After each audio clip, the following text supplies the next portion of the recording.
My name is Tanuja Sharma. I am your chemistry teacher and welcome to CTS. तो आज की हमारी class होने वाली है कि आप जो कोलॉइडल सॉल्यूशन होगा उसके ऊपर कोई भी चार्ज कैसे निकालेंगे, यानी कि कोलॉइडल सॉल्यूशन के ऊपर suppose it is having positive charge or it is having negative charge, तो how you can find out कि कोलॉइडल सॉल्यूशन पर चार्ज कैसा है. सो बेसिकली ये जो क्लास होने वाली है इसमें क्या हम पढ़ेंगे, नेचर ऑफ कॉलॉइड्स. ठीक है, nature of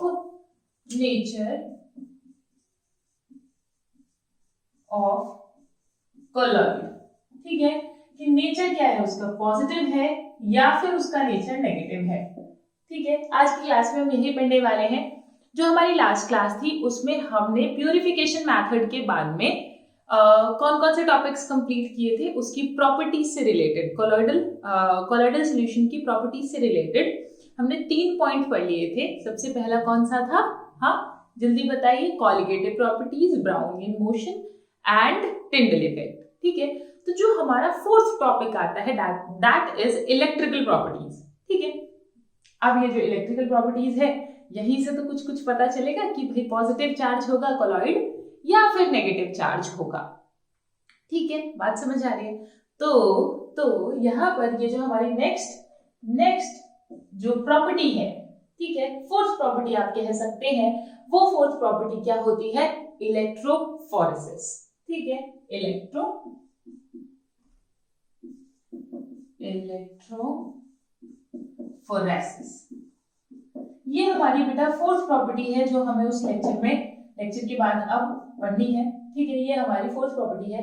this is electrophoresis. और यही इलेक्ट्रोफोरेसिस हमें क्या बताती है, यही इलेक्ट्रोफोरेसिस हमें नेचर ऑफ इलेक्ट्रिकल कॉलॉइड बताती है. नेचर ऑफ इलेक्ट्रिकल, जो इलेक्ट्रिकल नेचर है उसका, नेचर ऑफ इलेक्ट्रिकल, सॉरी मैंने कुछ गलत बोल दिया शायद, नेचर में लिख देती हूँ यहाँ पर, नेचर ऑफ इलेक्ट्रिकल चार्ज. ठीक है, ऑन कॉलॉइड.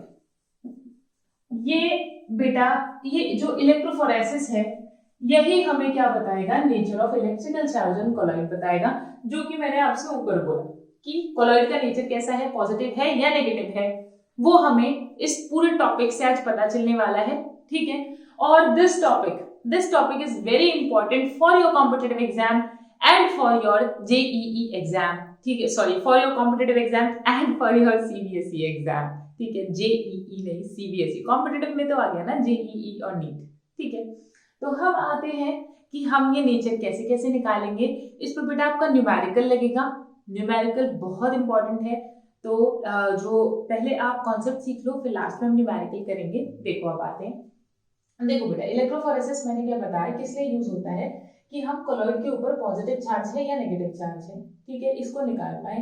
इसके लिए हमें इलेक्ट्रोफोरेसिस की जरूरत पड़ी. अब ये इलेक्ट्रोफोरेसिस है क्या, ठीक है, इलेक्ट्रो आ गया तो that means this include some electrical field को रखता है. अब देखो होता क्या है बेटा, जो हमारा जो कोलॉइडल सॉल्यूशन है, ठीक है, ये मान लीजिए ये मेरा कोलॉइडल सॉल्यूशन है और आप इस पर इलेक्ट्रोड लगा दीजिए. आप यहाँ पर इलेक्ट्रोड लगा दीजिए. ठीक है, एक पॉजिटिव चार्ज कर दीजिए, एक नेगेटिव चार्ज कर दीजिए. तो होता क्या है, जो कोलॉइडल पार्टिकल्स होते हैं बेटा वो रेस्पेक्टिव, यानी कि मान लीजिए मेरा ये पॉजिटिव इलेक्ट्रॉन है and this is negative electron. ठीक है, तो जो भी मेरा कोलॉइडल सॉल्यूशन के अंदर नेगेटिव चार्ज होगा वो इसकी तरफ जाएगा और जो पॉजिटिव चार्ज होगा वो इसकी तरफ अट्रैक्ट होगा. ठीक है, यही क्या है, इलेक्ट्रोफोरेसिस है. I can say the migration of colloidal particles, I can say this is what migration of colloidal particles towards their respective electrode, or I can say towards a particular electron, a particular electrode. ठीक है, यानी कि migration किसका, colloidal particle का, किस पर, कोई भी पर्टिकुलर इलेक्ट्रोड पर. अब आप यहाँ देखिए इलेक्ट्रोफोरेसिस, भाई यहाँ पर ये इलेक्ट्रोड है, ठीक है, ये इलेक्ट्रॉन है, एक पॉजिटिवली चार्ज है, एक नेगेटिवली चार्ज है, और ये जो कोलॉइडल सॉल्यूशन है इसमें भी क्या होगा बेटा, चार्जेस होंगे, पॉजिटिव चार्ज नेगेटिव चार्ज। तो पॉजिटिव चार्ज किसकी तरफ जाए, नेगेटिव, जो पॉजिटिव चार्ज इलेक्ट्रोड है उसकी तरफ कौन जाए, उसका नेगेटिव चार्ज पार्टिकल भागे, और नेगेटिव चार्ज इलेक्ट्रॉन की तरफ पॉजिटिव चार्ज इलेक्ट्रॉन पार्टिकल भागे। यही पूरा कॉन्सेप्ट हमारा क्या कहलाता है बेटा, इलेक्ट्रोफोरेसिस। ठीक है, इलेक्ट्रोफोरेसिस। और इसी से हम क्या निकालते हैं, नेचर निकालते हैं कि नेचर क्या होगा इलेक्ट्रिकल चार्ज का कोलॉइड पर। ठीक है, ओके, चलो अब आगे बढ़ते हैं बेटा। ये तो हो गया इलेक्ट्रोफोरेसिस। एक टर्म होती है इलेक्ट्रो, टर्मिनोलॉजी समझ लो पहले, फिर क्वेश्चंस करेंगे। एक टर्म होती है जिसको हम बोलते हैं इलेक्ट्रो ऑस्मोसिस। इलेक्ट्रो, इसी में समझ लो बेटा, ऑस्मोसिस। अब ये इलेक्ट्रो ऑस्मोसिस क्या है, ठीक है, इलेक्ट्रो ऑस्मोसिस क्या है, देखो होता क्या है कि आपकी अभी जो डिस्पर्स्ड फेज है वो भाग रही थी। तो डिस्पर्स्ड फेज जो होगी, जो डिस्पर्स्ड पार्टिकल्स होंगे वही क्या होंगे बेटा, आपके इलेक्ट्रॉन्स की तरफ भागेंगे। अब आप एक काम करिए कि जो डिस्पर्स्ड फेज है, यानी कि डिस्पर्स्ड पार्टिकल्स जो है, आपको किसी भी तरीके से जो इलेक्ट्रोफोरेसिस है डिस्पर्स्ड फेज की, उसको रोक दीजिए। ठीक है, उसको रोक दीजिए। अगर डिस्पर्स्ड फेज का जो इलेक्ट्रोफोरेसिस है वो रुक जाएगा, ठीक है, so I can say when the electrophoresis of the dispersion of the dispersed phase when the electrophoresis of the dispersed phase is prevented by a suitable means। ठीक है, किसी तरह से आपने क्या किया, इसको प्रिवेंट कर दिया, तो बचा क्या, देखो डिस्पर्स्ड फेज, अगर तुमने उसका भागना बंद करा दिया तो बच कौन गया, अब जल्दी बताओ। डिस्पर्स्ड फेज का तो भागना तुमने बंद करवा दिया, ठीक है, किसी तरीके से बंद करा दिया। अब तुम ये बताओ बचा कौन, हाँ, डिस्पर्स्ड फेज तो गई, काम से गई, बचा कौन, हाँ, वेरी गुड, डिस्पर्जन मीडियम बच गया ना बेटा। ठीक है, तो व्हाट हैपेंस इज, अगर आप डिस्पर्स्ड फेज का इलेक्ट्रोफोरेसिस बंद करा दो, तो जो मेरा डिस्पर्जन मीडियम होता है बेटा, ये इलेक्ट्रोड के तरफ जाना शुरू कर देता है। ये इलेक्ट्रिकल फील्ड के अंदर बेटा घूमना शुरू कर देता है। क्या मेरी बात आपको समझ में आ रही है? डिस्पर्स्ड मीडियम घूमना शुरू कर देता है, डिस्पर्स्ड फेज को तो हमने रोक दिया। क्या आपको मेरी इतनी बात समझ आ रही है? यही फिनोमेना क्या होता है बेटा, इलेक्ट्रो ऑस्मोसिस। ठीक है, क्लियर? अच्छा, ये पॉइंट लिख लो बेटा, मैं बोल देती हूँ। व्हेन इलेक्ट्रोफोरेसिस, लिख लो, when electrophoresis of dispersed phase is prevented by suitable means,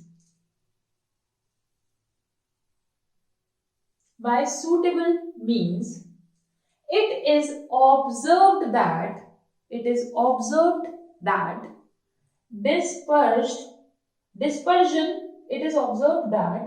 dispersion medium begins to move in electrical field। ठीक है, and this phenomena is known as electroosmosis। Clear? Electrophoresis क्या था कि आपके जो डिस्पर्स्ड पार्टिकल्स होंगे, जो डिस्पर्स्ड पार्टिकल्स होंगे या डिस्पर्स्ड फेज होगी, वो क्या होगी बेटा, आपने इलेक्ट्रोड लगा दी और वो रिस्पेक्टिव इलेक्ट्रोड की तरफ भाग रहे हैं। यही क्या है आपका इलेक्ट्रोफोरेसिस। क्लियर? और इलेक्ट्रोऑस्मोसिस क्या है कि अगर डिस्पर्स्ड फेज का आपने इलेक्ट्रोफोरेसिस रोक दिया, तो जो डिस्पर्जन मीडियम होता है, it itself begin to move in the electrical field, so this phenomena is known as electroosmosis। क्या आपको मेरी इतनी कहानी क्लियर हो गई? Very good. चलो बेटा, अब आगे बढ़ते हैं। हाँ, एक और पॉइंट डाल के लिख लो, अभी समझाती हूँ इसको। पॉइंट डाल के लिख लो बेटा, यहीं पर द सोल, इसमें लिख लेना, the sol at isoelectric point, very important, ये बहुत इंपॉर्टेंट पॉइंट है जो मैं लिखवा रही हूं. The soul at isoelectric point do not show what? Yes, electrophoresis. The soul at isoelectric point do not show electrophoresis. ठीक है, इलेक्ट्रोफोरेसिस नहीं दिखा था. जो भी सोल्यूशन, मान लीजिए कोई भी कोलॉइडल सोल्यूशन है, अगर आप उसको आइसोइलेक्ट्रिक पॉइंट पर ले लोगे बेटा, तो वो कभी भी इलेक्ट्रोफोरेसिस नहीं दिखाएगा. क्यों नहीं दिखाएगा? सोचो सोचो सोचो, दिमाग लगाओ, दिमाग लगाओ बेटा. इलेक्ट्रोफोरेसिस क्या बताता है? नेचर बताता है कि कोलॉइड पर पॉजिटिव नेचर होगा, यानी कि कोलॉइड जो है वो मेरा पॉजिटिवली चार्ज होगा या कोलॉइड मेरा नेगेटिवली चार्ज होगा. तो इलेक्ट्रोफोरेसिस कब रुक जाएगी? कब रुक जाएगी? जब जब चार्ज चार्ज होगी ना, है ना, है ना? ठीक है, तभी तो रुक जाएगी.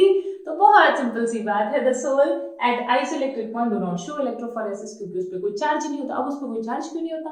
चलो बात कर लेते हैं आइसोइलेक्ट्रिक पॉइंट की. आइसोइलेक्ट्रिक पॉइंट आपने बायोमॉलिक्यूल्स में पढ़ा होगा बेटा. बायोमॉलिक्यूल्स पे पढ़ाते हैं आइसोइलेक्ट्रिक पॉइंट को. So isoelectric point is the, लिख लो, isoelectric point is the H+ ion concentration at which colloidal solution is not positively or negatively charged. ठीक है, आइसोइलेक्ट्रिक पॉइंट वो पॉइंट होता है बेटा जिस पर कोलॉइडल सॉल्यूशन ना तो पॉजिटिवली चार्ज होता है ना ही वो नेगेटिवली चार्ज होता है. आई होप मेरी बात आपको क्लियर हो गई होगी. ठीक है, तो अगर मैं इस पूरे पॉइंट को समराइज करूं, इसमें आपको सिर्फ क्या पढ़ना है? इलेक्ट्रिकल प्रॉपर्टीज में दो प्रॉपर्टीज आ गई, एक इलेक्ट्रोफोरेसिस, एक electroosmosis. Electrophoresis is for DP, dispersed phase respectively. ठीक है, एक पर्टिकुलर इलेक्ट्रॉन की तरफ जाती है. जो माइग्रेशन होता है बेटा चार्ज पार्टिकल्स का, migration of the colloidal particles towards a particular electrode is known as electrophoresis.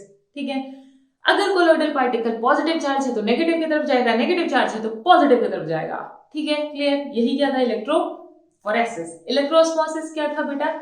अगर आप इलेक्ट्रोफोरेसिस बंद करवा दो किसकी? डिस्पर्स्ड फेज की, तो कोलॉइडल सॉल्यूशन में कौन बच गया?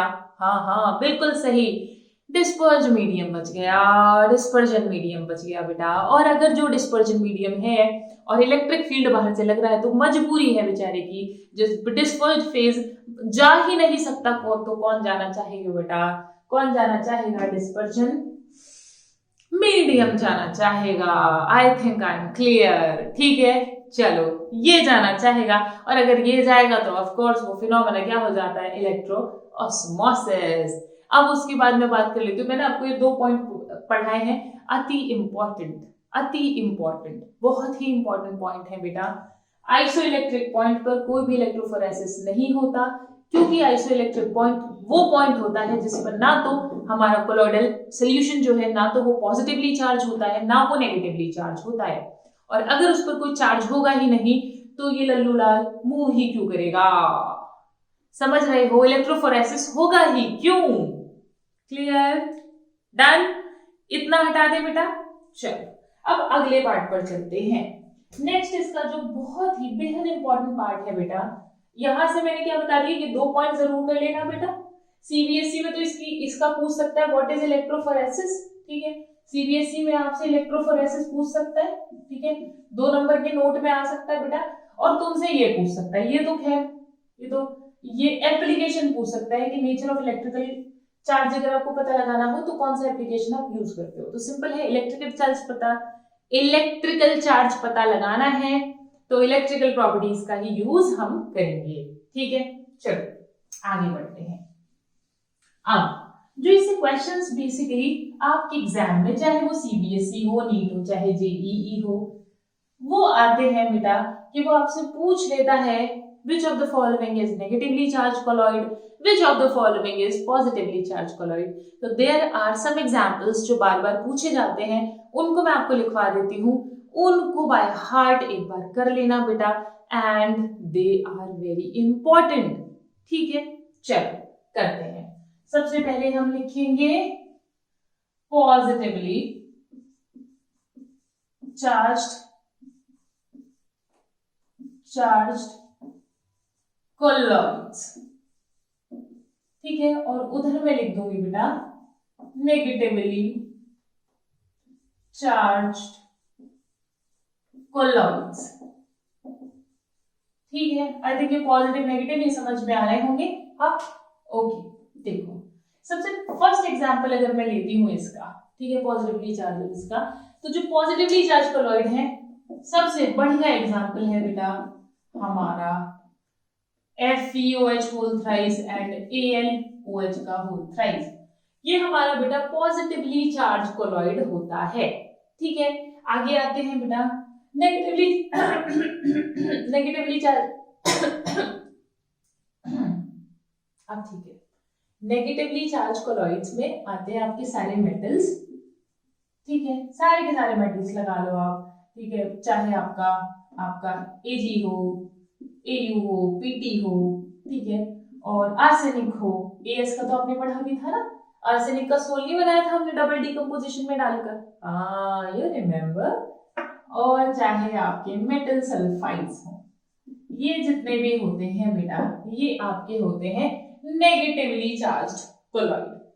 ठीक है, अब आते हैं बेटा पॉजिटिव चार्ज कोलॉइड में आपकी बेसिक डाइज आ जाती है,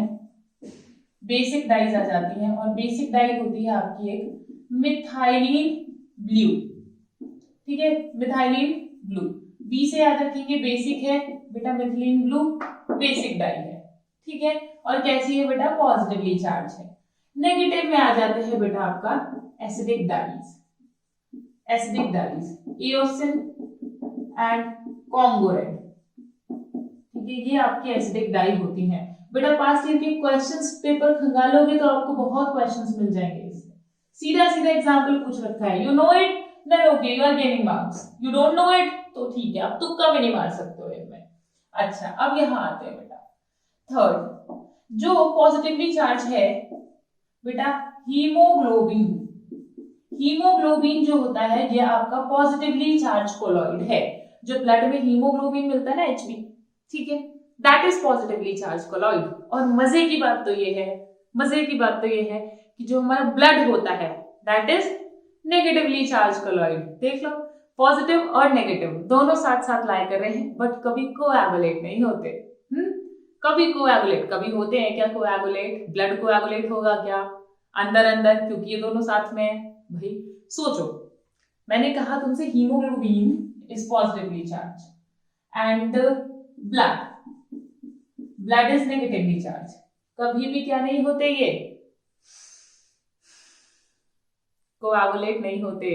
भाई अगर पॉजिटिव नेगेटिव है, कोएगुलेशन का मतलब होता है बेटा कि एक दूसरे से मिलकर प्रेसिपिटाइज नहीं होते हैं। ठीक है, तो अब समझो, एक तरफ पॉजिटिवली चार्ज कोलॉइड हीमोग्लोबिन हो गया, नेगेटिवली ब्लड हो गया, तो इन दोनों को मिलके तो कोएगुलेट हो जाना चाहिए था, लेकिन नहीं होता। हाँ, क्यों नहीं होता? This answer lie in biology. ठीक है, बायोलॉजी में लाई करता है कि क्यों नहीं होता। ठीक है, तो उस पर बहुत ज्यादा हम जाएंगे नहीं, केमिस्ट्री का पार्ट यहीं तक है। तो ब्लड और हीमोग्लोबिन बहुत पूछेगा एग्जाम में, तो इसलिए याद कर लेना, वेरी वेरी इंपॉर्टेंट। अगला आते हैं बेटा यहाँ पर स्टार्च हो गया, क्ले हो गया, जिलेटिन भी आपका नेगेटिवली चार्ज कोलॉइड है। Okay, the enough of examples. ठीक है, आपको चारकोल लिखना हो, जो सरफेस केमिस्ट्री वाला चारकोल है वो भी नेगेटिवली चार्ज कोलॉइड में आता है। सिलिसिक एसिड भी नेगेटिवली चार्ज कोलॉइड में आता है। लिखना चाहते हैं लिख लीजिए, और मैं एक बार मार्क करा देती हूँ कौन कौन से ज्यादा इंपॉर्टेंट है इनमें। एक तो ये पूछेगा, मतलब ये तो पूरा ही चार्ट बेहद इंपॉर्टेंट है, अगर सारा ही कर लो तो बहुत अच्छी बात है। सारा कर लोगे बेटा तो बहुत अच्छी बात है, बहुत ही बढ़िया बात है। ये सारा जितना भी कुछ मैंने इसमें लिखवाया है वो सभी कुछ इंपॉर्टेंट है पूरा, ठीक है। क्योंकि तुम्हें अगर पता हो, सारे लेक्चर्स देखते हो, तो मैं सब कुछ इंपॉर्टेंट नहीं बताती। ऐसे नहीं कहती कि हाँ ठीक है ये भी कर लो, ये भी कर लो, ये भी कर लो, ठीक है। जो है एक्चुअल में इम्पोर्टेंट मैं वही बता रही हूँ तुमको। तो देखो, और मैंने इम्पोर्टेंट बताने का वो भी बताया है तुम्हें कि जो इम्पोर्टेंट बताया है उसको ढंग से करना है, जो इम्पोर्टेंट नहीं बताया उसको बस करना है, ओके। बट छोड़ना कुछ नहीं है, कभी छोड़ दो। चलिए अब आगे बढ़ जाते हैं बेटा, धीरे धीरे हम कदम बढ़ा रहे हैं अपने न्यूमेरिकल पोर्शन की तरफ कि हमारा न्यूमेरिकल कैसे आएगा, ठीक है। चलो अब हमने ये कोलॉइड्स के एग्जाम्पल देख लिए, मैंने आपको बता दिया इससे बेटा तीनों ही पेपर में आने वाला है, ठीक है। सीबीएसई, जेईई और नीट, ठीक है, तीनों में ही आने वाला है बेटा, ओके। चलो अब आगे बढ़ते हैं बेटा। देखिए अब न्यूमेरिकल सिखाने से पहले मुझे आपको कुछ चीजें सिखानी है, न्यूमेरिकल बताने से पहले कुछ चीजें सिखानी है। वो आप चीजें पहले भी सीख चुके हो लेक्चर में, रिमेम्बर पेप्टाइजेशन कराया था, हाँ याद तो है, पेप्टाइजेशन कराया था मैंने, एक इलेक्ट्रोलाइट डाला था ना। अब उसकी प्रॉपर्टीज की बात हमने वहां नहीं की थी, उसकी प्रॉपर्टीज की बात हम यहाँ करेंगे। देखो सपोज जो हमने पहले वाले एग्जाम्पल लिए थे, एग्जैक्टली मैं सिमिलर एग्जाम्पल्स ले रही हूँ क्योंकि यही पेपर में बार बार रिपीट होते हैं। AgI है, मैंने इसमें डाल दिया AgNO3, ठीक है। और मैंने आपको क्या समझाया था, preferential adsorption of common ion, कि प्रेफरेंशियली एड्सॉर्ब दोनों होंगे, एड्सॉर्ब दोनों होंगे इस पर, बट प्रेफरेंशियली कौन एड्सॉर्ब होगा, जो कॉमन है, ठीक है। तो इन दोनों में कौन कॉमन है बेटा, Ag मेरा कॉमन है, तो ये किसको एड्सॉर्ब करेगा, दिस इज माय PPT, ठीक है। ये प्रेसिपिटेट है और मुझे इसका कोलॉइड बनाना है, ठीक है। तो ये किसको एड्सॉर्ब करेगा, Ag को पहले एड्सॉर्ब करेगा। रिमेंबर पूरा करा दिया था बेटा ये, बस इसमें थोड़ी सी चीज एक्स्ट्रा बतानी थी, थोड़ी सी चीज एक्स्ट्रा बतानी है। वहां पे मैं न्यूमेरिकल डिस्कस नहीं कर सकती थी, इसीलिए मैंने वहां पर ये सारा पार्ट नहीं पढ़ाया आपको, NO3 माइनस, ठीक है। चलो अब आगे आते हैं। ये प्रेसिपिटेट से मेरा क्या बन गया, टूट कर, ठीक है, रिपल्शन क्रिएट हो गया, जिससे कि ये क्या हो गया बेटा, ब्रेक हो गए, ठीक है। ब्रेक होने की वजह से ये क्या बना दिया हमारा, इन्होंने क्या बना दिया बेटा, कोलॉइड बना दिया। चलो बहुत बढ़िया बात है, ठीक है। अब मान लो मैंने AgI में डाल दिया KI डाल दिया, ठीक है। अब प्रेफरेंशियली कौन एड्सॉर्ब होगा, I है, यहाँ I कॉमन है, तो पहले ये I को एड्सॉर्ब करेगा, तो यानी कि फर्स्ट वाली जो मेरी लेयर आ रही है इसमें क्या आ जाएगा बेटा, यहाँ पर I माइनस, और यहाँ पर क्या आ जाएगा बेटा, K प्लस, ठीक है, ठीक है, गुड। अच्छा अब देखो एक बड़ा प्यारा सा एग्जांपल हमने लिया था, FeOH का होल थ्राइस प्लस FeCl3। अब देखो क्या होगा, कॉमन कौन है, Fe, तो Fe को एड्सॉर्ब करेगा, वेरी गुड, करा दो Fe को एड्सॉर्ब।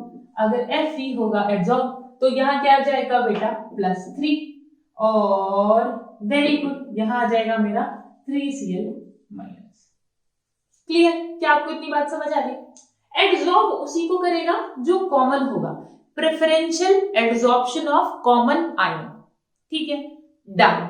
अब आगे बढ़ते हैं बेटा, जिसने वो लेक्चर ना देखा हो और इसको समझ रहा हो तो प्लीज जाके वो वाला लेक्चर देख लो पहले, तुम्हारे दिमाग में बिल्कुल बैठ जाएगा।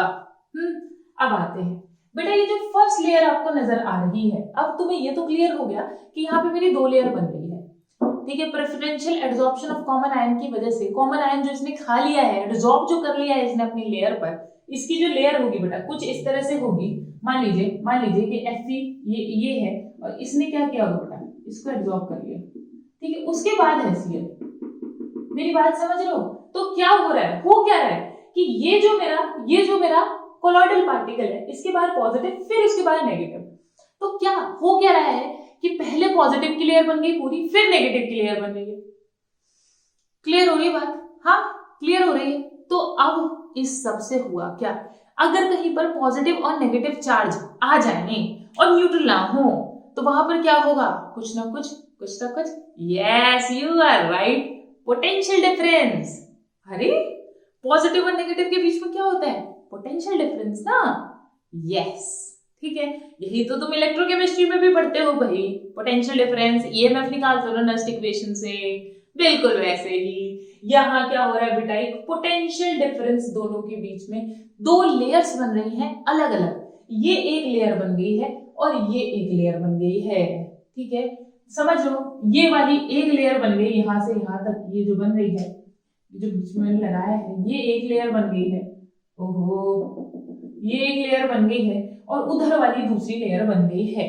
ये वाली जो लेयर है, ये इसको हम बोलते हैं बेटा फिक्स्ड लेयर, फिक्स्ड लेयर, ठीक है, और वो जो उधर वाली लेयर है बेटा, उसको हम बोलते हैं क्या? हाँ, diffused, diffused layer.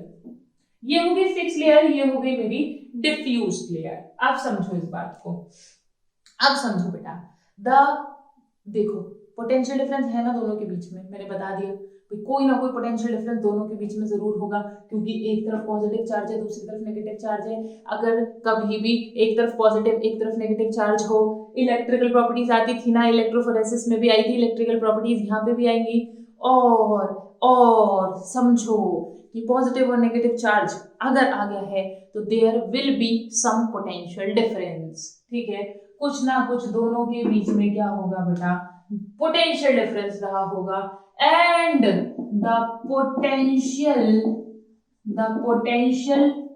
difference between fixed and diffused layer is known as zeta potential।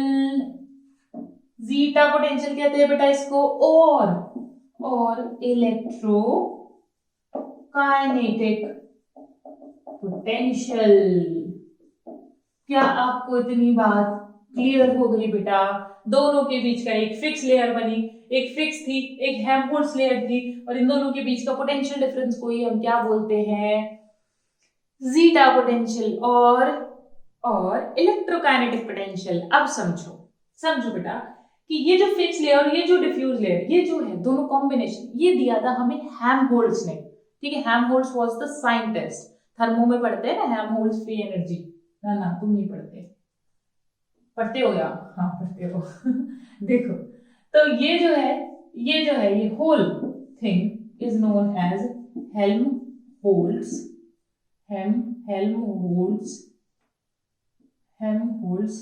Electrical, क्योंकि दो हैं डबल लेयर, ठीक है, क्या बोलते हैं बेटा? Helmholtz electrical double layer. पहली लेयर होती है फिक्स लेयर, दूसरी लेयर होती है डिफ्यूज लेयर, दोनों के बीच का पोटेंशियल डिफरेंस होता है जीटा पोटेंशियल और इलेक्ट्रोकाइनेटिक पोटेंशियल। क्या आपको कहानी इतनी क्लियर हो गई? गुड। तो अभी तक हमने क्या क्या पढ़ लिया, जल्दी बताओ। हमने इलेक्ट्रिकल प्रॉपर्टीज पढ़ ली, और इलेक्ट्रिकल प्रॉपर्टीज में क्या था? इलेक्ट्रोफोरेसिस, इलेक्ट्रोऑस्मोसिस। फोरेसिस क्या? माइग्रेशन, ठीक है, इलेक्ट्रोऑस्मोसिस क्या? Migration, but of dispersed medium, not phase, क्योंकि फेज को तो हमने रोक दिया था, ठीक है। उसके बाद मैंने आपको पढ़ा दिए इनके एग्जांपल्स, ठीक है। अब एग्जांपल्स मैंने पढ़ा दिए और उसके बाद मैंने आपको ये पूरा जीटा पोटेंशियल, इलेक्ट्रोकाइनेटिक पोटेंशियल सब समझा दिया। अब बिना बोर्ड पर बिना बोर्ड पर देखे, मेरी तरफ देखना, उधर मत देखना बेटा, हटा देती हूँ यार, देखोगे तो नहीं ना, मत देखो, मेरी तरफ देखो और मेरी तरफ देख के बताओ कि blood is positively charge colloid और नेगेटिवली, जल्दी बताओ, बिना देखे बताना। जल्दी। Okay, negatively charge, yes. Haemoglobin is positively charge, ठीक है। Methylene blue basic, methylene blue is basic dye is yes, क्या? एसिडिक और बेसिक, ठीक है। FeOH का होल थ्राइस, ऐसे पॉजिटिवली चार्ज या नेगेटिवली चार्ज, जल्दी बताओ। Positively charge, clear. मेटल और मेटल के सल्फाइड्स नेगेटिवली चार्ज, ईओसिन और Congo red acidic dies are negatively charge, starch, clay, gelatin and silicic acid, charcoal are negatively charged. Remember, बहुत अच्छे से इसको याद कर लेना। अब हम बेटा हम इस सेशन के आखिरी पोर्शन पर चलते हैं और वो आखिरी पोर्शन आपको क्या बताएगा? न्यूमेरिकल्स, कि आपके पेपर में न्यूमेरिकल इससे कैसे आएंगे। ठीक है, चलो ये बहुत बड़ा सवाल होता है बच्चों के दिमाग में, न्यूमेरिकल कैसा लगेगा इससे। देखो देखते हैं, बड़ा ही प्यारा सा न्यूमेरिकल होता है, छोटा सा, थोड़ा सा मोल कॉन्सेप्ट आना चाहिए and you are done with it. तो क्वेश्चन लिखेंगे बेटा, क्वेश्चन लिखो, on adding AgNO3 in the solution of Ki, the result is in the solution of Ki, the result is negatively, पूरा लिखूं क्या?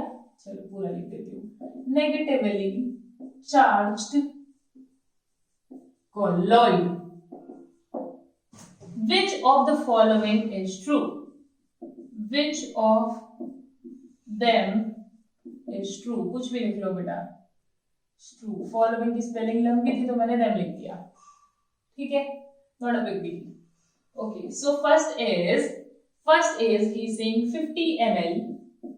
50 ml 0.1 molar AgNO3 plus 50 ml 0.2 molar 0.1 ही कर लो इसको, 0.1 molar Ki, ठीक है। Second is 50 ml 0.1 molar AgNO3 plus 50 ml 0.2 molar Ki। Third is, बेटा डरो मत सवाल से, सवाल बहुत ही आसान है, बहुत ही इजी क्वेश्चन है, डरो मत बस। 50 ml 0.2 molar AgNO3 plus 50 ml 0.1 molar Ki। Okay जी, लास्ट इज, अब कौन इतना लंबा लिखेगा, एक ऑप्शन नन ऑफ दीज दे देते हैं। चलिए, तो सवाल देखो बेटा, इस तरीके से तुम्हारा क्वेश्चन आएगा इस पर। चलो डिस्कस कर लेते हैं फटाफट कैसे करेंगे। चलिए बेटा, क्वेश्चन बहुत ही इजी है, पहले तो दिमाग में ये सोच लोगे बहुत आसान है, दिमाग में सोच लोगे ना, खुद को यकीन दिला लोगे तो क्वेश्चन आर इजी, ठीक है, बहुत ही इजी क्वेश्चन है। बस तुम्हें थोड़ा सा ज्ञान होना चाहिए मूल कॉन्सेप्ट का, नहीं है? होना तो चाहिए बेटा, इतना ज्ञान तो नेसेसरी है, वरना फिजिकल केमिस्ट्री में कैसे कटेगी भी तुम्हारी। चलो आगे आते हैं। देखो बेटा, उसने क्या कहा, हमसे कह रहा है कि AgNO3 हम ऐड कर रहे हैं Ki के सॉल्यूशन में, यानी कि Ki है और उसमें हम AgNO3 ऊपर से डाल रहे हैं। अब उसने मुझसे कहा कि मेरा कोलॉइड है, कोलॉइड जो है वो मेरा नेगेटिवली चार्ज बनना चाहिए। तो अब देखो, अगर ये इसमें मैंने ये डाल दिया तो मेरा ये इससे कंबाइन करेगा, ये इससे करेगा, और AgI का क्या बन जाएगा, प्रेसिपिटेट। वेरी गुड, AgI का क्या बन जाएगा बेटा, प्रेसिपिटेट। अच्छा मुझे एक बात बताओ, अब नेगेटिवली चार्ज कोलॉइड बनाना है मुझे, ठीक है, बहुत ध्यान से समझना, मुझे नेगेटिवली चार्ज कोलॉइड बनाना है। तो अब यहाँ देखो बेटा, ये जो मेरा बन गया, इसमें प्रेफरेंशियल एडसॉर्प्शन किसकी हुई भाई, वो तो मेरा सॉल्युबल होगा, नाइट्रेट्स तो सॉल्युबल होते हैं पानी में, तो उसकी तो हम बात ही नहीं करेंगे। हमारा ये प्रेसिपिटेट बनेगा, ये तो सभी को पता है, AgCl, AgBr, AgI, ये सब क्या बनाते हैं बेटा, प्रेसिपिटेट बनाते हैं। और अगर ये प्रेसिपिटेट बनाते हैं तो हम बात उसी की करेंगे, क्योंकि हम तो प्रेसिपिटेट से क्या बनाते थे, पेप्टाइजेशन करके कोलॉइडल सॉल्यूशन बनाते थे। तो समझो, इसकी बात मुझे करनी है। अब एक बात बताओ, अगर मेरे पास में अब AgI है,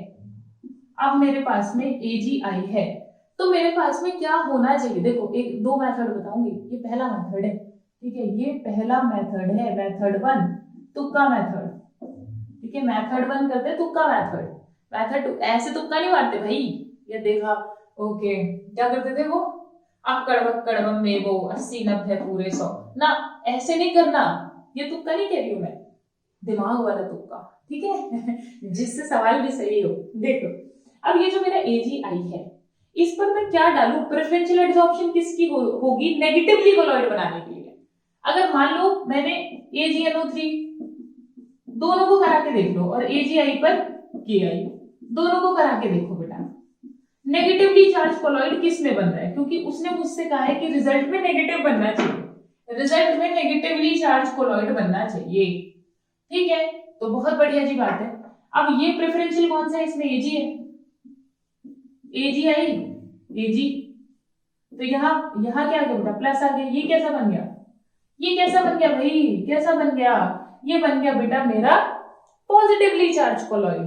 अब यहाँ देखो, अगर ये एब्जॉर्ब करेगा, अब यहाँ कौन सा है कॉमन, I है, अब ये एब्जॉर्ब करेगा I को, अगर इसने I को एब्जॉर्ब कर लिया तो मेरा ये बन गया नेगेटिवली चार्ज्ड कोलॉइड्स, और ये क्या बन गया मेरा पॉजिटिवली चार्ज्ड कोलॉइड्स,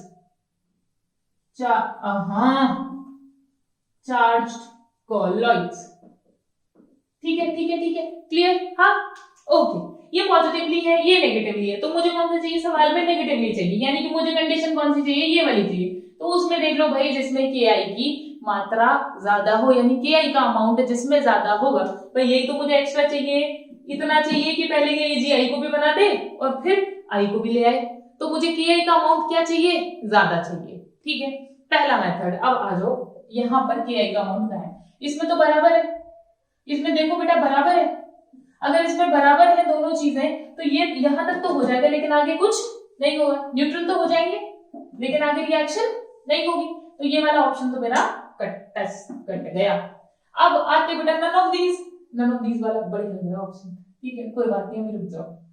अब अगला ऑप्शन देखो बेटा, यहाँ देखो इसमें और इसमें कौन ज्यादा है, 0.2 मोल है, ऑफ कोर्स यही ज्यादा है, हमें क्या चाहिए था कि यही ज्यादा चाहिए था, तो यानी कि यहीं से बनेगा मेरा नेगेटिवली चार्ज कोलॉइड, ठीक है। ये तो हो गया मेरा मेथड 1 बिना किसी कैलकुलेशन के, बस यही चीज आपको समझनी थी जो कि आप पहले से भी समझ कर आ चुके हो।